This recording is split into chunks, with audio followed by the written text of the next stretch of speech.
오늘 우리가 함께 읽은 말씀은 이제 주현절 우리 계절을 보내고 있는데요. 여기에 우리가 함께 읽어야 할 말씀입니다.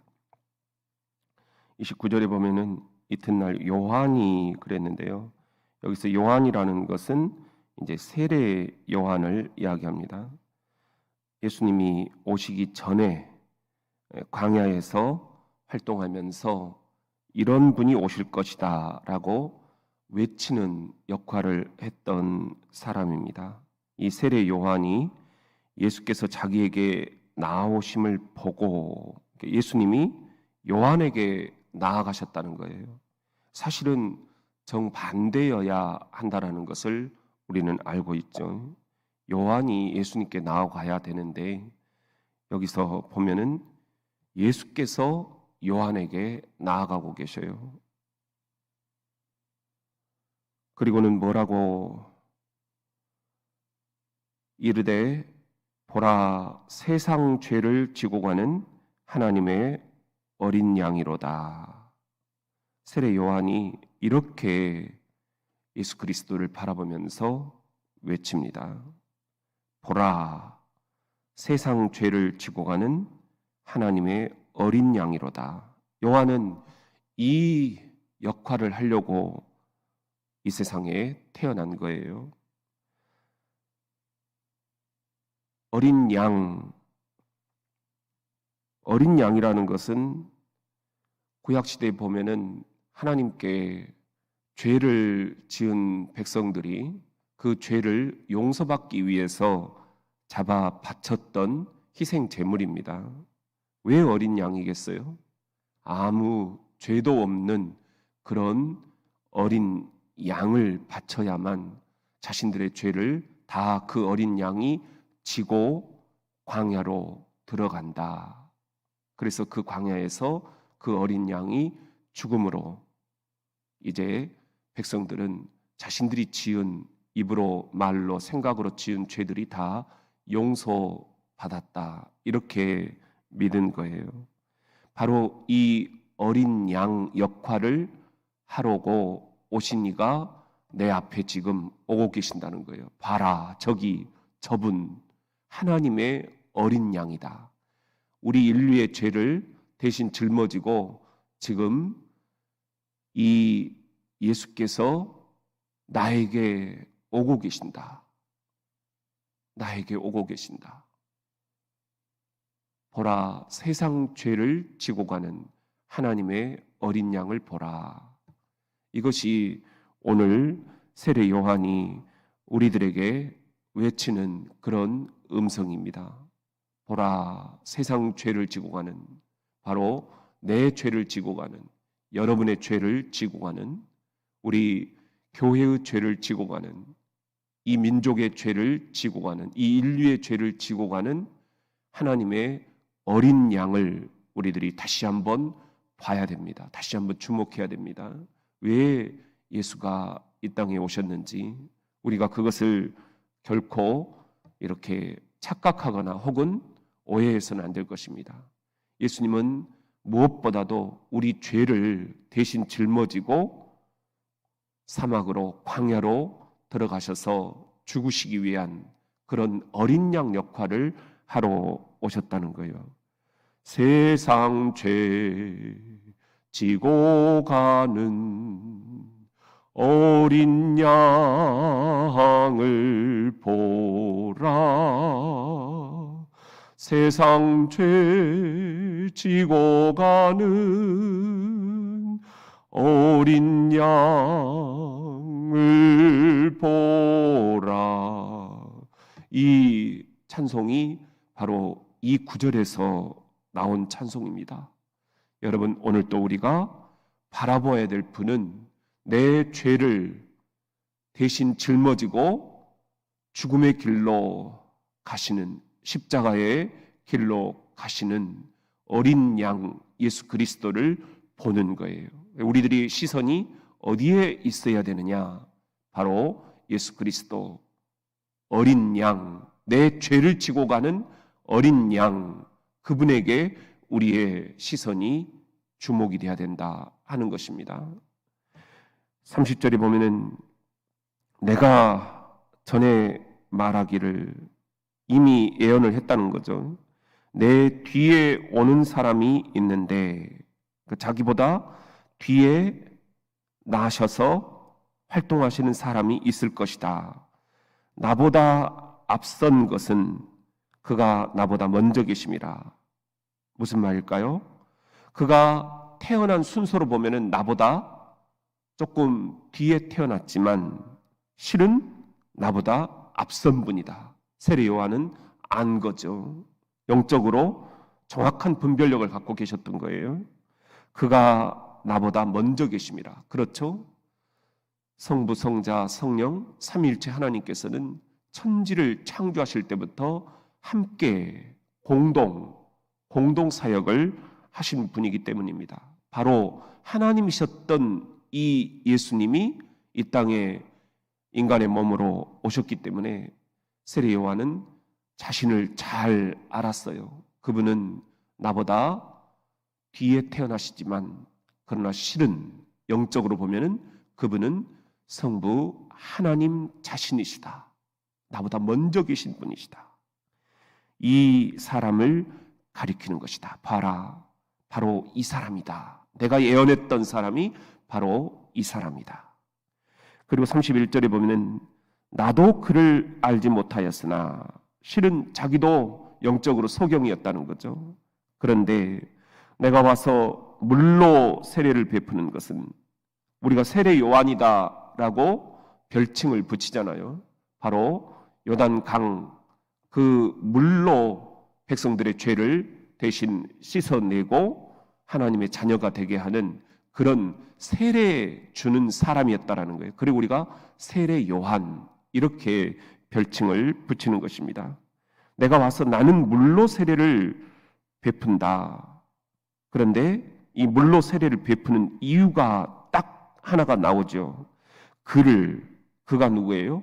내가 지금 지목하는 저분 하나님의 어린 양, 세상 죄, 내 죄, 여러분의 죄를 지고 가는 하나님의 어린 양 예수 그리스도, 저분을 이스라엘에게, 여러분에게, 온 인류에게, 우리에게 나타내려 함이라. 내 역할은 딱 거기까지다. 우리가 이것을 영적으로 분명하게 해야 되겠습니다. 세례 요한도 자신의 분수를 알았어요. 내 역할은 여기까지다. 예수가 지금 자기에게 세례를 받으려고 다가오고 있어요. 우쭐하면서 봐라, 내가 어떤 사람인지. 저기 하나님의 어린 양 예수까지도 나한테 와서 납작 엎드리지 않냐, 세례 달라고 하지 않느냐. 그러면 세례 요한이 엄청 교만해졌을 거예요. 내가 이런 사람이야. 그리고 백성들은 예수보다 세례 요한에게 더 주목하고 열광을 했을 거예요. 왜냐?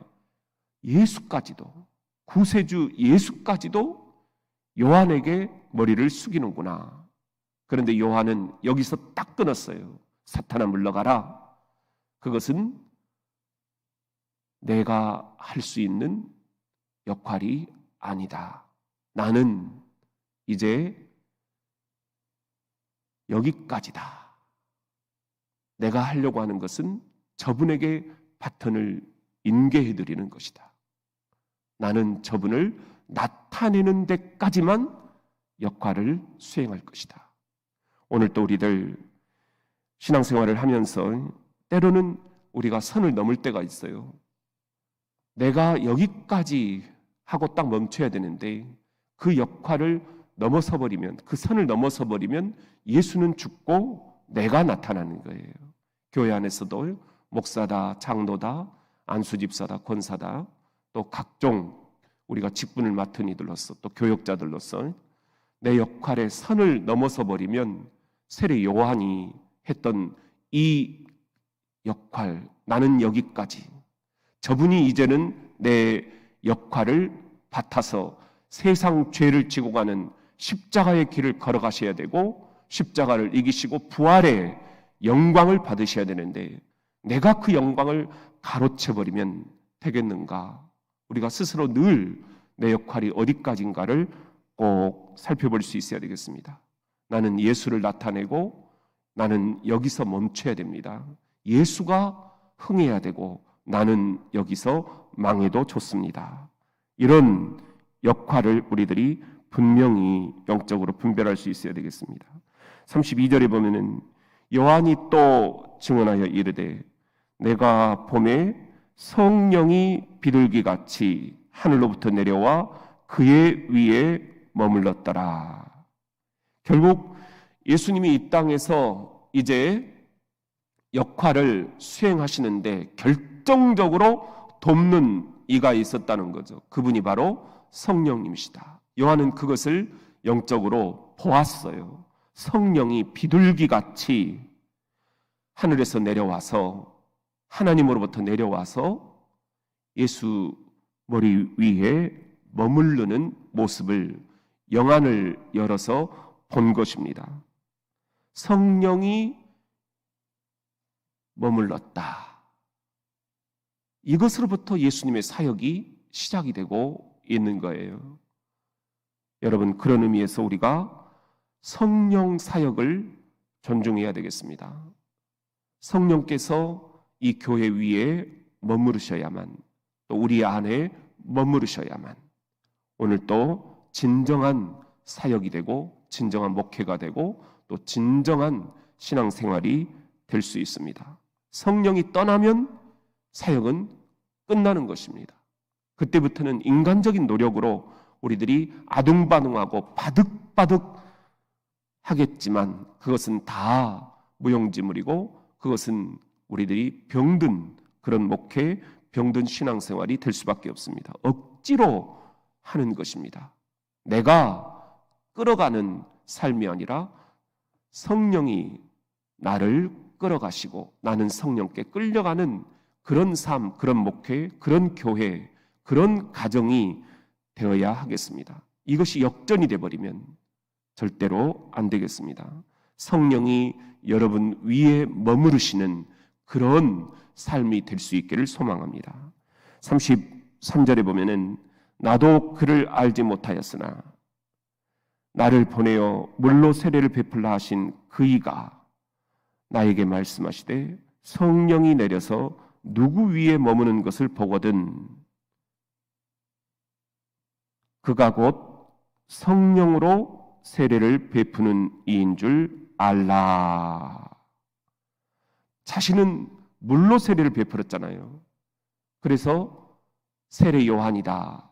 그렇게 별칭을 얻었잖아요. 사람들이 그를 보고 아, 세례 요한, 세례 요한, 우리에게 세례 좀 주세요. 물로 세례를 베푸는 거예요. 지금 우리가 아기들 세례 베풀거나 혹은 견신내 혹은 어른 세례를 베풀 때 우리들 성숙이라고 해서 물을 떠가지고 이렇게 성부와 성자와 성령으로 3번 찍어서 세례를 베풀잖아요. 세례 요한 흉내를 내고 있는 거예요. 근데 결정적으로 우리가 거기에서 멈춰버리면 성령 세례가 안 된다는 거죠. 우리가 이렇게 물로 세례 요한을 흉내내서 세례를 베풀지만 플러스 알파가 있다라는 거죠. 성령이 이 아이에게 머물게 해주옵소서. 성령이 이 성도에게 머물게 해주옵소서. 성령 세례가 되어야만 나머지 50%가 이제 완성이 된다는 겁니다. 그런 의미에서 성령 세례를 받아야 됩니다. 우리는 모두가 다 물로 세례를 받은 것만이 아니라 성령으로 세례를 받은 사람들이에요. 이 성령이 우리 안에 머물고 있는 거예요. 그렇기 때문에 이 성령을 늘 의식을 해야 돼요. 내 안에 성령이 계시는가? 시작. 내 안에 성령이 계셔야 됩니다. 그러지 않으면 내 목소리가 나올 수밖에 없어요. 내 지식이 나를 지배할 수밖에 없어요. 여러분, 성령이 나를 지배하시게 내드려야 됩니다. 나는 죽고 바로 성령께서 나를 살리셔야 됩니다. 여러분, 세례 요한은 그것을 영적으로 분명히 했습니다. 그리고 34절에 보면은 내가 보고 그가 하나님의 아들이심을 증언하였노라. 아, 저분 위에 성령이 머무르시는구나. 그리고는 그가 하나님이 보내신 하나님의 아들이시구나 인정을 해드렸어요. 오늘 또 여러분, 성령이 그의 위에 머무르거든 그가 하나님이 보내신 사람이라는 것을 우리들이 인정해 드립시다. 저도 목회를 하면서 내 인간의 힘으로 또 내 경험과 지식으로 그리고 내 주장과 또 내 모든 그런 계획으로 목회를 한다면 성령을 의지하지 않는 것이 될 것입니다. 그러면 그런 목회는 다 인간적으로 세상에서 하는 직장 생활과 다를 게 없습니다. 그러나 성령이 제 안에 머무르시고 여러분이 보셨을 때 성령이 우리 담임 목사님 위에 머무르고 계시는구나. 성령을 의지하는 분이구나. 여러분이 그렇게 저를 주목하고 저에게 성령께서 함께 해주시기를 기도해 주시기를 바랍니다. 우리 목사님에게는 목사님의 힘으로 목회를 하는 게 아니라 하나님이 주시는 영, 거룩하신 영, 성령님이 함께 하시는구나. 여러분, 그렇게 여러분에게 인정을 받는 그런 목회를 하고 싶어요. 성령 목회 할 수 있도록 기도해 주시고 저 또한 우리 장로님에게는 성령님이 임재하고 계시는구나. 우리 권사님에게 성령님이 임재하고 계시는구나. 성령님이 임재하시는 그런 직분자 또 그런 가정사역 그리고 여러분의 그런 직장생활 교회와 세상이 달라지는 게 아니라 교회 안에 계신 성령님께서 여러분이 가는 오늘 직장과 그리고 사업처와 가정에 그리고 우리가 하는 모든 업무 속에 성령님 강하게 더 강하게 임하시옵소서. 임재하시는 성령님을 의지하고 살아가는 저와 여러분이 될 수 있기를 예수님의 이름으로 축원합니다.